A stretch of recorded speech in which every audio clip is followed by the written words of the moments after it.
Good morning student. कल मैंने आपको बताया था जीन मैपिंग में किस प्रकार से जो मॉर्गन ने वर्क किया था उसको यूज़ किया जाता है। आज हम आगे बात करेंगे। ये नए साइंटिस्ट आप देख रहे हो, आपके कोर्स में ये सिलेबस में थोड़ा सा ही ये दिया है। इसमें देखिए बैटसन और पुनेट ने 1906 में कपलिंग और रिपल्सन थ्योरी दी थी। ठीक है, बैटसन और पुनेट ने जो है मीठी मटर लेथायरस ओडोरेटस पर प्रयोग कर रहे थे और इन्होंने कहा था कि दो जोड़े एलील जो है वो स्वतंत्र रूप से अपव्यूहन नहीं करते। यानी इन्होंने मेडल की बात को नकारा था। जैसे मेडल ने कहा था कि दो जोड़े एलील स्वतंत्र रूप से अपव्यूहन करते हैं।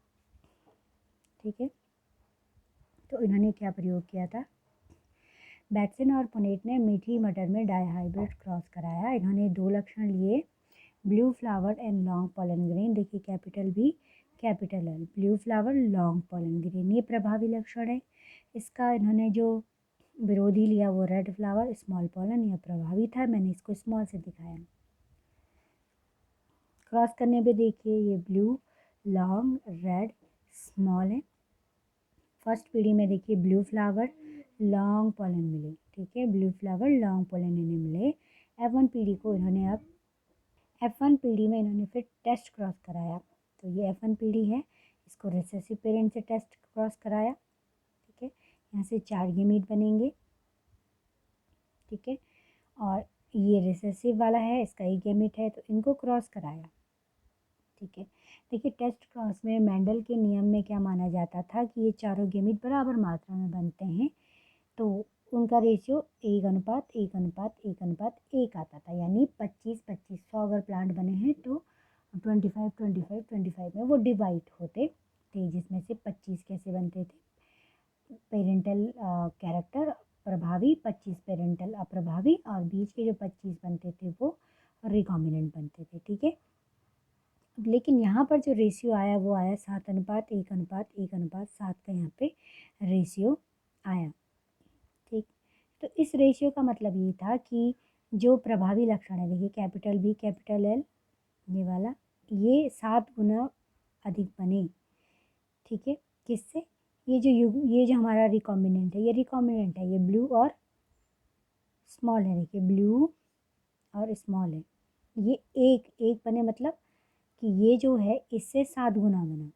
ठीक है, ये भी रिकॉम्बिनेंट है। रिकॉम्बिनेंट क्यों है? क्योंकि ये रेड फ्लावर और लॉन्ग पोलन है। कैपिटल एल यहाँ पर आपको दिख रहा है।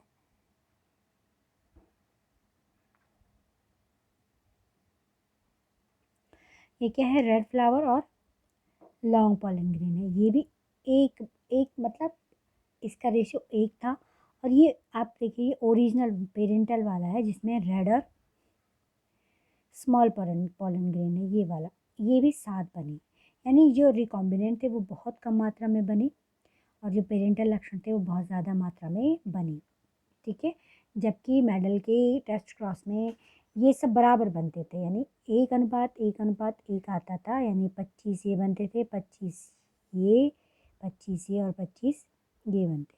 ठीक है, लेकिन यहाँ पर क्या है? यहाँ पर अगर हम इसमें जैसे इन्होंने बताया है, बस मैं जनरल में बता दूँ, 16 प्लांट बने तो 16 में से 7 ये थे, 7 ये थे और एक एक नंबर इनका था। ठीक है, तो अब उनकी समझ में ये बात इन्होंने कुछ इस पर निष्कर्ष निकाले। निष्कर्ष क्या निकाले कि इसमें जो रेशियो आया वो 7:1:1:7 का आया। तो इसमें पेरेंटल कॉम्बिनेशन अधिक थे और नॉन पेरेंटल कॉम्बिनेशन कम थे।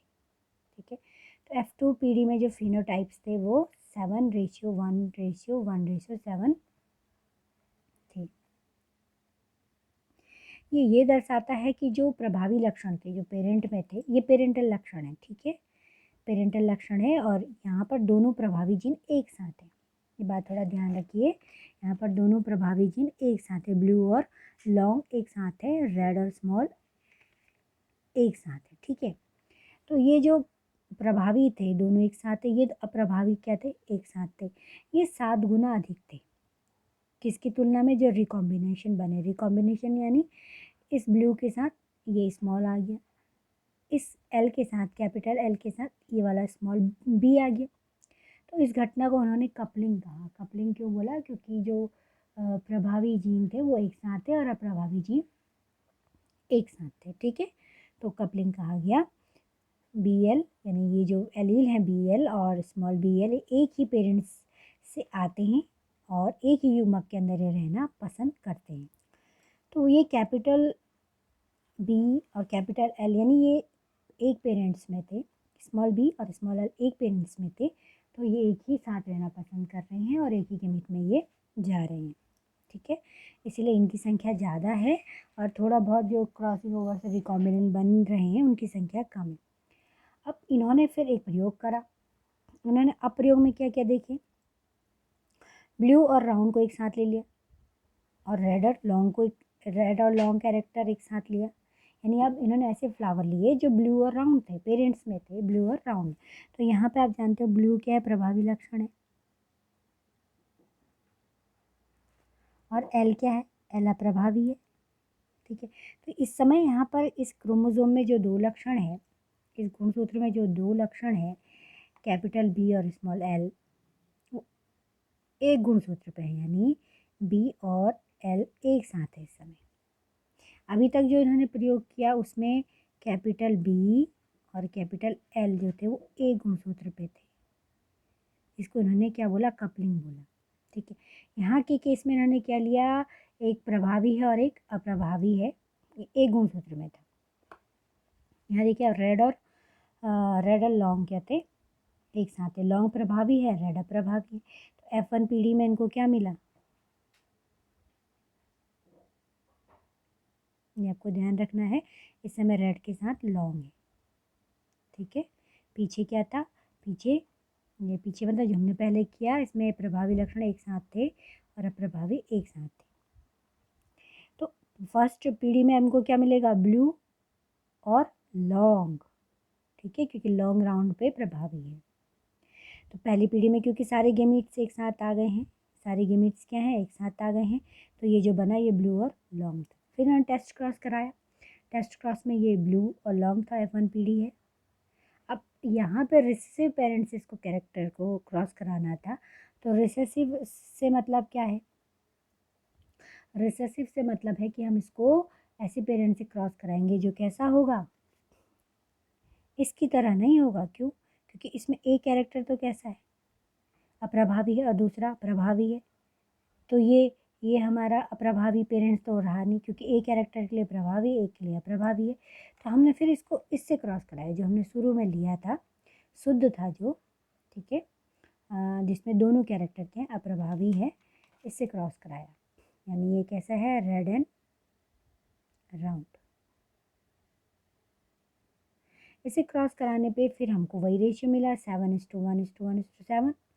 अब ये 7 कैसे हैं? ये ब्लू देखिए, पेरेंट्स कैसा है? ब्लू राउंड, ब्लू के साथ लॉन्ग नहीं है, ब्लू के साथ राउंड है। तो ये वाले हमें सात मिले, 7 मिले। दूसरा हमारा पेरेंट्स था रेड एंड लॉन्ग, ये भी हमें 7 मिले। देखिए रेड एंड लॉन्ग में हमको 7 मिले। और जो रिकॉम्बिनेंट थे ब्लू के साथ लॉन्ग, रेड के साथ राउंड, इनकी संख्या बहुत कम थी। यानी कहने का मतलब ये है कि एक गुणसूत्र पर जो जीन होते हैं वो एक साथ ही जाना पसंद कर रहे हैं, तभी उनकी संख्या क्या आ रही है? ज़्यादा आ रही है। यहाँ पे ऐसा कोई टर्म या कंडीशन नहीं है कि ब्लू के साथ हमेशा क्या रहेगा? लॉन्ग रहेगा। नहीं, ब्लू के साथ राउंड क्यों आया? जबकि आपको पहले केस में मैंने पहले प्रयोग में क्या था? ब्लू के साथ लॉन्ग था, जो ब्लू फ्लावर था उसका लॉन्ग पोलन ग्रेन थे। ठीक है, जो प्रयोग हमने यहाँ किया इसमें ब्लू और लॉन्ग था, ब्लू फ्लावर था, लॉन्ग पोलन ग्रेन थे। तो यहाँ टेस्ट क्रॉस कराने पे ब्लू और लॉन्ग की संख्या कितनी थी? 7 थी।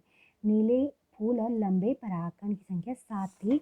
यहाँ पे नीले फूल और गोल परागकण की संख्या 7 है। ऐसा क्यों? ऐसा इसलिए है क्योंकि इनके पेरेंट्स ऐसे थे, ये जीन एक साथ थे और ये अगली पीढ़ी में एक साथ जाना पसंद कर रहे थे। रिकॉम्बिनेंट बने लेकिन उनकी संख्या बहुत कम बनी।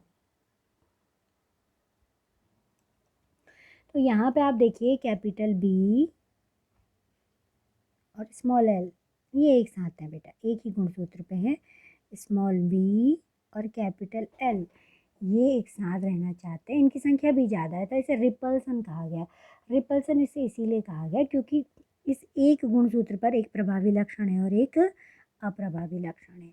इस एक गुणसूत्र पर एक प्रभावी है और एक अप्रभावी है। ये प्रभावी है और ये भी प्रभावी है, लेकिन ये क्या अलग अलग गुणसूत्र पे है। पीछे की अगर हम बात करें, जो हमने पहला प्रयोग इन्होंने किया था, इसमें दोनों प्रभावी एक ही गुणसूत्र पर थी, ठीक है, और दोनों अप्रभावी एक गुणसूत्र पर थे। ठीक, आपको सिर्फ ये ध्यान रखना है कि जो इन्होंने दूसरा प्रयोग किया, इसमें जब इन्होंने टेस्ट क्रॉस कराया तो इन्होंने जो अप्रभावी पेरेंट्स लिया वो वाकई में प्योर अप्रभावी था, यानी इसमें दोनों जीन अप्रभावी थे। ठीक है, तो अब लिंकेज की कुछ बातें तो मैंने आपको कल बता दी थी कि लिंकेज क्या होता है, क्रॉसिंग ओवर पे किस प्रकार से निर्भर है, दो जीनों के बीच की दूरी पे किस प्रकार निर्भर है। कुछ और बातें जो इसमें हैं वो बताती हूँ। बैटसन और पुनीत ने सर्वप्रथम इसे ऑब्जर्व किया और कपलिंग और रिपल्सन नाम दिया था। ठीक है, अगर आपसे पूछा जाए कि क्रोमोसोमल थ्योरी ऑफ लिंकेज किसने दी, तो मॉर्गन और उनके शिष्य ने ये थ्योरी दी थी। ठीक है, मॉर्गन के शिष्य का नाम मैंने आपको बताया हुआ है, जिन्होंने आपको जीन मैपिंग का सिद्धांत दिया था। इनके शिष्य का नाम क्या था, स्टर्टवेंट। ठीक है, स्टर्टवेंट ने इसको दिया था। इम्पॉर्टेंट है। अगर आपसे केवल ये पूछा जाए क्रोमोसोम थ्योरी किसने दी, तो सटन और बोवेरी ने। क्रोमोसोमल थ्योरी ऑफ लिंकेज किसने दिया, मॉर्गन और उनके शिष्य स्टर्टवेंट। अब यदि दो जीन गुणसूत्र में पास पास होते हैं तो अर्धसूत्रीय विभाजन के समय एक साथ एक युग्मक में जाते हैं। एक युग्मक में जाना यानी उनका इंडिपेंडेंट असॉर्टमेंट नहीं होता है, जो मेंडल का तीसरा नियम था, तथा ये लिंक्ड कहलाते हैं। इंडिपेंडेंट असॉर्टमेंट क्या था, इंडिपेंडेंट असॉर्टमेंट में ये था कि आपको जैसे पीछे याद होगा राउंड और येलो की मैंने बात की थी, तो ऐसा नहीं कि राउंड येलो के साथ ही जा रहा है, राउंड जो है ग्रीन के साथ भी जाता था, तो ये इंडिपेंडेंट असॉर्टमेंट था। तो दो जीन अगर गुणसूत्र पे पास पास होते हैं तो वो जब अर्धसूत्रीय विभाजन होता है उस समय एक साथ एक युग्मक में जाते हैं, इन्हें लिंक्ड कहते हैं। लेकिन यदि दो जीन जो हैं वो आपका दूर दूर होते हैं एक ही गुणसूत्र पर, तो अर्धसूत्रीय विभाजन में अगर वो अलग अलग युग्मकों में जा सकते हैं। ठीक है, यदि दो जीन एक ही गुणसूत्र पर हैं और दूर दूर हैं तो अर्धसूत्रीय विभाजन में वो अलग अलग युग्मकों में जा सकते हैं। ठीक है, और इसे हम इंडिपेंडेंट असॉर्टमेंट कह देते हैं।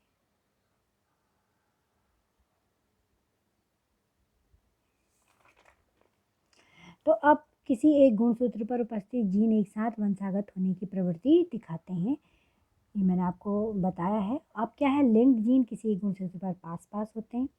लिंक्ड जीन स्वतंत्र अपव्ययन के नियम का पालन नहीं करते। देखिए बहुत इंपॉर्टेंट बात है कि अगर लिंक्ड जीन स्वतंत्र कोई भी कैरेक्टर अगर स्वतंत्र अपव्ययन के नियम का पालन नहीं कर रहा है, यानी उसका रेशियो F2 पीढ़ी में 9:3:3:1 नहीं आ रहा है, तो वो लिंक्ड जीन है।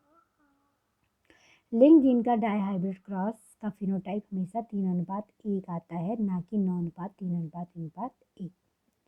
और ये आपको याद रखना है कि स्वतंत्र अपव्यूहन का अपवाद क्या है, लिंकेज। लिंकेज का अर्थ होता है जब दो जीन स्वतंत्र अपव्यूहन नहीं कर पाते। ठीक है, लिंकेज मतलब जब जीन स्वतंत्र अपव्यूहन नहीं कर पा रहे, यानी कि अगर दो जीन एक साथ हैं, जैसे कैपिटल आर और कैपिटल एल एक साथ हैं, स्मॉल आर और स्मॉल एल एक साथ है, तो ये एक साथ ही जाएंगे, ये एक साथ जाएंगे, ये एक साथ जाएंगे। स्वतंत्र अपव्यूहन का क्या मतलब होता था, कैपिटल आर के साथ स्मॉल आर भी जा पा रहा है या स्मॉल आर के साथ कैपिटल एल भी जा पा रहा है, ये स्वतंत्र अपव्यूहन होता था। तो अगर ये घटना नहीं हो पा रही है, मतलब ये वाली घटना, ये इसके साथ और ये इसके साथ, बाइक के पीछे जो मैंने आपको एग्जाम्पल बताया था, अगर सवारी एक्सचेंज नहीं हो पा रही हैं तो वो लिंकेज है। ठीक है, तो लिंकेज तभी होता है जब दो जीन गुणसूत्र पर पास होते हैं। अब इम्पॉर्टेंट बात है, किसी एक गुणसूत्र पर उपस्थित जीन सिंटैनिक कहलाते हैं। वेरी इंपॉर्टेंट, किसी एक गुणसूत्र पर जितने जीन होंगे वो सिंटैनिक होगा। तो लिंक्ड जीन सिंटैनिक होते हैं, किंतु सभी सिंटैनिक जीन हमेशा लिंक्ड नहीं होते। ये बहुत इंपॉर्टेंट है। ठीक है, अब जो नेक्स्ट है लिंकेज के प्रकार, तो मैंने यहाँ पर आपको ये परिभाषा दी है, इसके मैं एग्जाम्पल भी आपको बताती हूँ, एग्जाम्पल भी आपको लिखने हैं। तो लिंकेज में जो लिंकेज दो प्रकार का होता है, पूर्ण सहलग्नता और अपूर्ण सहलग्नता।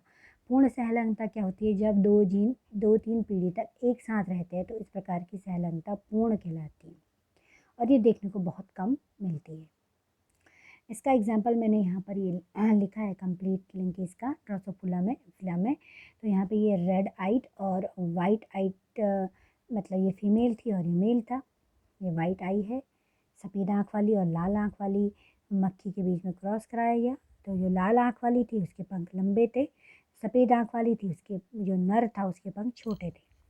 तो पहली पीढ़ी में आप देखिए, पहली पीढ़ी में आपको क्या मिला? पहली पीढ़ी में आपको जो फीमेल थी वो रेड और लॉन्ग मिली और मेल आपको कैसे मिला? मेल भी आपको इसमें मेल भी देखिए आपको इसमें कैसा मिला? रेड और लॉन्ग विंग वाला, ठीक है, क्योंकि प्लस का मतलब ही मैंने आपको पहले ही बताया है डोमिनेंट है, ठीक है। तो इसमें देखिए आप यहाँ से 2 गीमीट आए W+M+, मेल से 2 आए WM और Y, ठीक है। और जब फर्स्ट पीढ़ी में क्या है, आपको सारे के सारे मेल और फीमेल सब लाल आँख वाले और लंबे पंख वाले मिले, ठीक है। अब इसमें अगर आप टेस्ट क्रॉस कराते हो तो टेस्ट क्रॉस कराने पर इनका रेशियो कितना आएगा? 1:1, क्योंकि ये पूर्ण सहलंगता है, बिल्कुल भी क्रॉसिंग ओवर नहीं होगा। तो आप यहाँ देखिए रेड आइड नॉर्मल विंग आपको फीमेल मिली और वाइट आई वेस्टिजियल आपको इसमें जो है आधी जनरेशन ऐसी मिली और आधी जनरेशन आपको इस प्रकार की मिलती है। लेकिन अगर आप इसका डाई हाइब्रिड क्रॉस कराते हो तो F1 पीढ़ी में आपको जो है सारे कैसे मिलते हैं? रेड आइट लॉन्ग विंग फ्लाई मिलते हैं F1 पीढ़ी में, ठीक है। और रेड आइट लॉन्ग विंग फ्लाई का F1 पीढ़ी में प्राप्त मेल से क्रॉस कराने पर, यानी अगर हम डाई हाइब्रिड क्रॉस कराते हैं तो हमें इसका क्रॉस इससे कराना पड़ेगा। यहाँ ये हमें फीमेल प्राप्त हुई थी, ये हमें मेल प्राप्त हुआ था। तो डाई हाइब्रिड क्रॉस कराने पर हमें क्या मिला? 3:1 अनुपात प्राप्त हुआ, जिसमें 75% रेड आइट लॉन्ग विंग थे और 25% कैसे थे? वाइट आइट वेस्टिजियल विंग थे। तो अब यहाँ देख रहे हो इसमें कोई भी मिक्स कैरेक्टर हमें नहीं मिला, हमें रेड आइट और नॉर्मल विंग्स वाले ही मिले और वाइट रेड आई के साथ हमेशा नॉर्मल विंग था और वाइट आई के साथ वेस्टिजियल विंग्स था। यानी सफ़ेद आँख वाला जो भी था वो क्या था? वो उसके पंख छोटे थे और जो रेड आई वाले थे उनके पंख हमेशा लंबे थे। ये पूर्ण क्रॉस था, इसका हमको अनुपात मिला 3:1। वही हम बात करें अपूर्ण सहलंगता की, तो अपूर्ण सहलंगता में जब किसी एक गुणसूत्र पर उपस्थित 2 जीन अलग अलग होते हैं तो लिंकेज अपूर्ण सहलंगता कहलाता है। इसका उदाहरण अभी मैंने आपको बताया था, ये जो बैटसन और पुनीत ने एक एग्जाम्पल किया था मीठी मटर पे, तो ये अपूर्ण प्रभाविता का ही उदाहरण है। इसका टेस्ट क्रॉस भी आप देख लीजिए, इसका टेस्ट क्रॉस ये आता है। वैसे भी मैंने आपको बताया है कि पूर्ण सहलंग जीन का टेस्ट क्रॉस 1:1:1:1 आता है, लेकिन इसका टेस्ट क्रॉस भी बिल्कुल डिफरेंट आ रहा है। तो ये अपूर्ण सहलंगता का उदाहरण है। तो इस प्रकार सहलंगता मैंने आपको बताई 2 प्रकार की होती है। अब इसमें लास्ट रहता है लिंकेज ग्रुप सहलंग समूह। तो सहलंग समूह क्या होते हैं? किसी एक गुणसूत्र पर उपस्थित सभी जीन लिंकेज ग्रुप कहलाते हैं। किसी जीन का एलील उसके समजात गुणसूत्र पर होता है, ठीक है। तो एक जोड़ा समजात गुणसूत्र को हम एक लिंकेज ग्रुप मानते हैं, ठीक है। 1 pair of homologous chromosome is a linkage group. जैसे मनुष्य में 23 लिंकेज ग्रुप होते हैं, क्योंकि हमारे में 46 क्रोमोसोम होते हैं, तो हमारे में कितने लिंकेज ग्रुप है? 23, ठीक है। और जैसे एक जोड़ा समजात गुणसूत्र एक लिंकेज ग्रुप है। लिंकेज ग्रुप मतलब किसी गुणसूत्र पर उपस्थित जीन। ड्रोसोफिला में 4 लिंकेज ग्रुप हैं, क्योंकि ड्रोसोफिला में 8 गुणसूत्र होते हैं। गार्डन पी में 7 लिंकेज ग्रुप होते हैं, ठीक है, क्योंकि इसमें टोटल 14 गुणसूत्र होते हैं। इसी के साथ हमारा ये लिंकेज ख़त्म होता है। आप इसे करेंगे, मैं इसमें आपको एक पिक्चर भी भेज दूँगी, जिसमें आप देखेंगे कि मेंडल ने जिन 7 कैरेक्टर पे अध्ययन किया था वो केवल 4 गुणसूत्र पर उपस्थित थे।